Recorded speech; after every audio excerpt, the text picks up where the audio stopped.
Bihar board में यही प्रश्न बार बार पूछे जाते हैं। ये जितने भी ऑब्जेक्टिव क्वेश्चन हैं ये सभी वीवीआई प्रश्न हैं, यानी सभी ये वीवीआई क्वेश्चंस हैं, प्रश्न हैं। हमें इसे बनाने के लिए काफ़ी ज़्यादा मेहनत लगा, हमने निचोड़ कर बनाया। जितने भी क्वेश्चन बैंक है सभी क्वेश्चन बैंक को उठाया है, सभी के ऑब्जेक्टिव को हमने निचोड़ कर इसको बनाया है। ये लास्ट चैप्टर का है।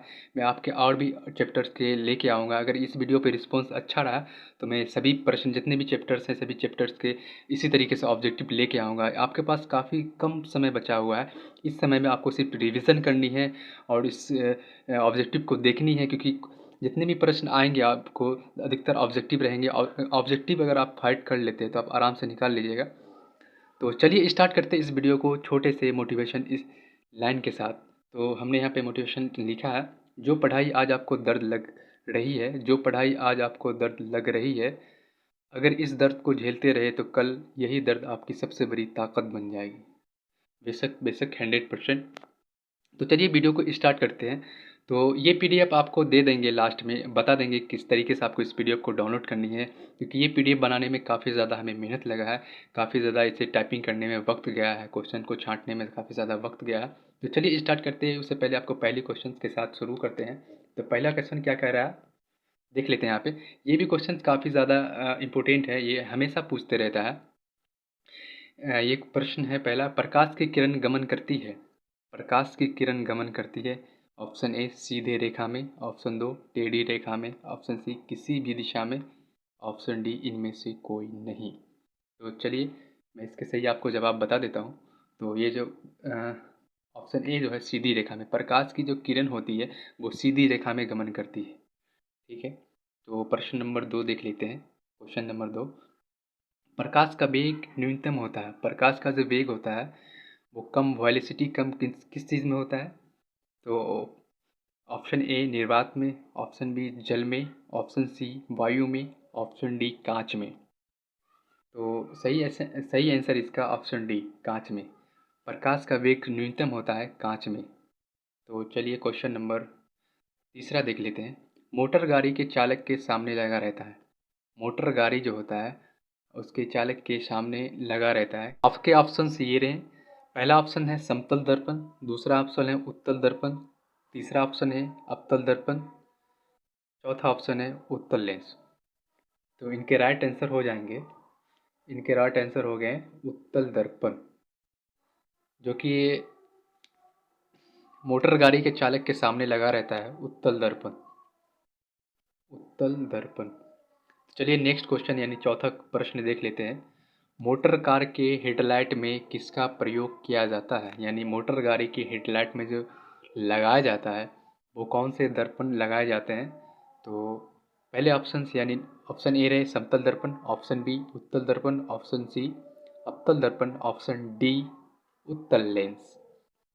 ये क्वेश्चन है काफ़ी ज़्यादा वीवीआई प्रश्न है, वीवीआई प्रश्न है। इस क्वेश्चन को इग्नोर नहीं करें, इस क्वेश्चन को आप देखें। इस क्वेश्चन को हो सके लगता है इस बार पूछ देगा। तो इनके जो राइट आंसर हो गए, मोटर गाड़ी के मोटर कार के हेडलाइट में लगा रहता है अवतल दर्पण, ऑप्शन सी अवतल दर्पण। नेक्स्ट प्रश्न, प्रश्न नंबर 5। अगर आप नए हैं ना तो हमारे यूट्यूब चैनल को सब्सक्राइब कर दे, बेल आइकन को भी प्रेस कर दे, क्योंकि आने वाले जितने भी नए लेटेस्ट आपको प्रश्न रहेंगे बिहार बोर्ड से रिलेटेड, जितने भी प्रश्न रहेंगे मैं काफ़ी ज़्यादा निचोड़ कर बनाता हूँ, काफ़ी ज़्यादा मेहनत से इस वीडियो को बनाता हूँ, पीडीएफ को भी बनाता हूँ। आपको सभी मटेरियल्स भी देंगे, वीडियो भी देंगे। तो हमारे चैनल को सब्सक्राइब कर लें। तो नेक्स्ट प्रश्न, प्रश्न नंबर 5। समतल दर्पण द्वारा बना प्रतिबिंब होता है। समतल दर्पण द्वारा बना प्रतिबिंब वास्तविक, काल्पनिक, दोनों, इनमें से कोई नहीं। तो आपके राइट ऑप्शन हो जाएंगे ऑप्शन नंबर बी यानी काल्पनिक। समतल दर्पण से जो बना प्रतिबिंब होता है ना वो काल्पनिक होता है, वास्तविक नहीं होता है। ठीक है।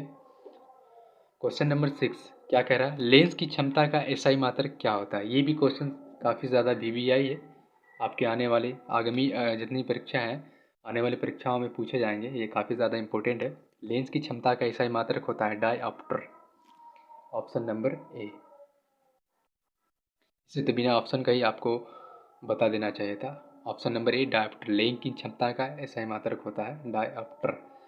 प्रकाश के किरणों के समूहों को कहते हैं।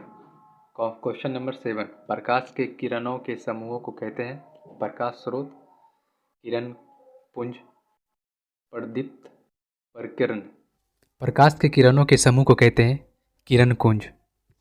चलिए नेक्स्ट क्वेश्चन नंबर 8 क्या कह रहे हैं। लेंस की क्षमता होती है ऋणात्मक, धनात्मक, A, B दोनों। ये इनमें से कोई नहीं। ऑप्शन नंबर डी इनमें से कोई नहीं। तो इनके राइट आंसर हो जाएंगे उत्तर लेंस की क्षमता होती है, उत्तर लेंस की क्षमता होती है धनात्मक, धनात्मक। चलिए नेक्स्ट क्वेश्चन देख लेते हैं।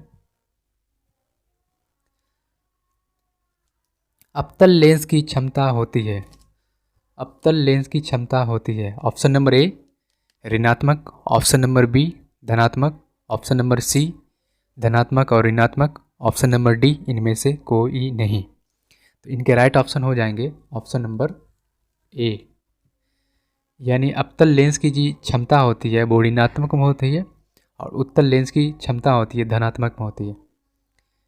ये प्लस ये माइनस में होती है। अवतल लेंस की जो क्षमता होती है वो माइनस में होती है, उत्तल लेंस की जो क्षमता होती है वो प्लस में होती है। चलिए नेक्स्ट प्रश्न, उत्तल लेंस को कहते हैं, ये काफ़ी ज़्यादा इम्पोर्टेंट है, ये VVI प्रश्न है, ये VVI प्रश्न है, यानी काफ़ी ज़्यादा इम्पोर्टेंट है, VVI प्रश्न है। प्रश्न कह रहा है उत्तल लेंस को कहते हैं अपसारी लेंस, द्विउत्तल लेंस, अपसारी लेंस, इनमें से कोई नहीं। तो इनके राइट ऑप्शन हो जाएंगे अपसारी लेंस। उत्तल लेंस को कहते हैं अपसारी लेंस, उत्तल लेंस को अपसारी लेंस कहते हैं। चलिए नेक्स्ट प्रश्न देख लेते हैं। अवतल लेंस को कहते हैं अपसारी लेंस, द्विउत्तल लेंस, अपसारी लेंस या अभिसारी लेंस। अभिसारी लेंस ऑप्शन नंबर ए में है, द्विउत्तल लेंस ऑप्शन नंबर बी, अपसारी lens option number C, D में इनमें से कोई नहीं। तो इनके राइट ऑप्शंस यानी इनके राइट आंसर हो जाएंगे अपसारी। अवतल लेंस को कहते हैं अपसारी लेंस। ठीक है, चलिए नेक्स्ट प्रश्न देख लेते हैं। निम्न में से कौन सा पदार्थ लेंस बनाने के लिए प्रयुक्त नहीं किया जाता है, यानी लेंस बनाने के लिए प्रयुक्त यानी नहीं बनाया जाता है, यूज़ नहीं किया जाता है। तो ऑप्शन नंबर ए है जल का, ऑप्शन नंबर बी कांच का, ऑप्शन नंबर सी प्लास्टिक का, ऑप्शन नंबर डी मिट्टी का। तो इसके राइट ऑप्शंस हो जाएंगे जो लेंस बनाने के लिए यूज़ नहीं किया जाता, मिट्टी का। मिट्टी का काम लेंस में नहीं किया जाता है। तो चलिए नेक्स्ट क्वेश्चन देख लेते हैं। क्वेश्चन नंबर 13 किस दर्पण से हमेशा वस्तु छोटा प्रतिबिंब प्राप्त होता है? किस दर्पण से जो वस्तु होती है छोटा दिखता है, प्राप्त होता है? ऑप्शन नंबर ए समतल दर्पण, ऑप्शन नंबर बी उत्तल, ऑप्शन नंबर सी अवतल, ऑप्शन नंबर डी कोई नहीं। तो इनके राइट ऑप्शंस हो जाएंगे उत्तल लेंस। उत्तल लेंस से जो होता है वो कोई भी वस्तु को देखते हैं तो वो वस्तु छोटा दिखता है, उसे कहते हैं उत्तल लेंस। जो बड़ा दिखता है, अब देखिए क्वेश्चन वही आ गया, किस दर्पण से वस्तु का बड़ा प्रतिबिंब दिखता है। ये दोनों क्वेश्चन जो है काफ़ी ज़्यादा इंपॉर्टेंट है, हो सके इस बार एग्ज़ाम में पूछ दे, तो ये काफ़ी ज़्यादा इंपॉर्टेंट है। कह रहा है कि किस दर्पण से बड़ा प्रतिबिंब दिखता है, किस दर्पण से छोटा प्रतिबिंब दिखता है। तो वो प्रश्न चला गया। तो ये प्रश्न है किस दर्पण से बड़ा प्रतिबिंब दिखता है। बड़ा की बात हो तो अवतल दर्पण, जब छोटा की बात किया जाए तो उत्तल दर्पण। चलिए नेक्स्ट प्रश्न बोल रहा है यहाँ पे, प्रकाश के परावर्तक के कितने नियम हैं? प्रकाश के परावर्तन के कितने नियम हैं? तो option A 1, option B 2, option C 3, option 4, option D 4। तो प्रकाश के परावर्तन के नियम हैं 2। तो चलिए नेक्स्ट प्रश्न नंबर 16, जब प्रकाश की किरण हवा से कांच में प्रवेश करती है, जब प्रकाश की किरण हवा से कांच में प्रवेश करती है तो मुड़ जाती है। ऑप्शन ए अभिलंब से दूर, ऑप्शन बी अभिलंब के निकट, ऑप्शन सी अभिलंब के समांतर, ऑप्शन डी अभिलंब, इनमें से कोई नहीं। तो इनके राइट ऑप्शन हो जाएंगे अभिलंब के निकट। जब प्रकाश की किरण हवा से कांच में प्रवेश करती है तो अभिलंब से निकट। तो ऑप्शन नंबर बी इनके राइट आंसर हो गया। ये देखिए, ये काफ़ी ज़्यादा इंपॉर्टेंट क्वेश्चन, ये भी इम्पोर्टेंट, वो भी ऊपर में भी था, वो भी इम्पोर्टेंट था, लेकिन ये ज़्यादा इंपॉर्टेंट है। ये कह रहा है कि साइड मिरर के रूप में प्रयुक्त किया जाता है। वो साइड मिरर जो होता है ना, उनके प्रयुक्त किया जाता है, क्या यूज़ किया जाता है। ऑप्शन नंबर ए अवतल, ऑप्शन नंबर बी उत्तल, ऑप्शन नंबर सी उत्तल lens, option number D prism. देखिए यहाँ पे दर्पण की बात, साइड मिरर के रूप में प्रयुक्त किया जाता है उत्तल दर्पण, ठीक है, option number B. Question number 18 कहाँ चला गया नीचे।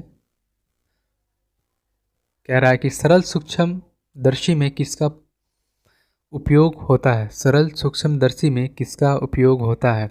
ऑप्शन नंबर ए अवतल दर्पण, ऑप्शन नंबर बी उत्तल दर्पण, ऑप्शन नंबर सी अवतल लेंस, ऑप्शन नंबर डी उत्तल लेंस। तो इनके राइट आंसर हो गए उत्तल, ऑप्शन नंबर डी उत्तल लेंस, ऑप्शन नंबर डी इनके हो गए उत्तल लेंस।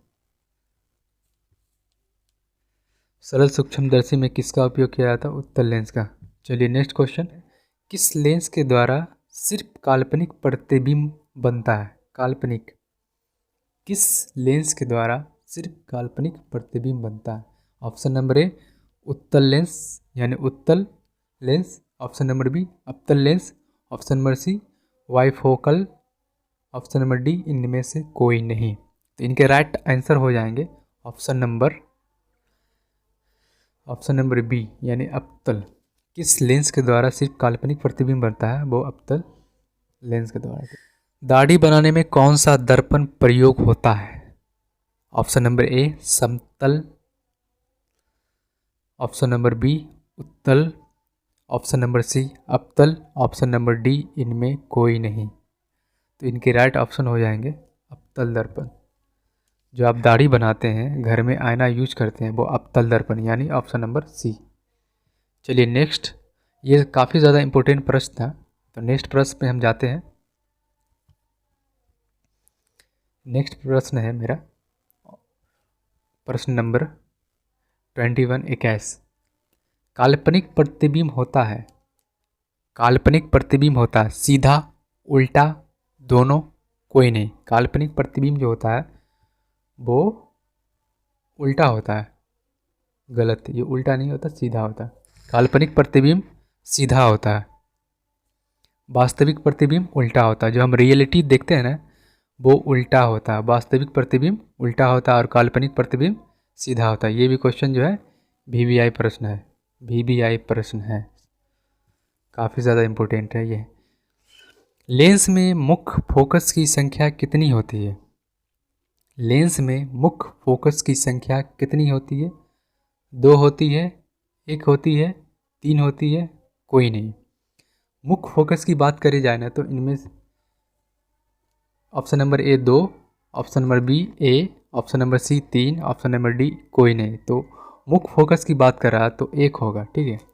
लेंस में मुख्य फोकस की संख्या कितनी होती है, तो 2 नहीं 1 होता है, ऑप्शन नंबर बी। 23 यानी 23 नंबर प्रश्न देख लेते हैं। प्रकाश के परावर्तन के कितने नियम होते हैं। ये काफ़ी ज़्यादा इंपॉर्टेंट है, यानी VBI प्रश्न है। प्रकाश के परावर्तन के कितने नियम होते हैं। प्रकाश के परावर्तन के कितने नियम होते हैं। Option number A 1, option number B 2, option number C 3, option number D 4। तो इसके राइट ऑप्शन हो जाएंगे ऑप्शन नंबर बी 2।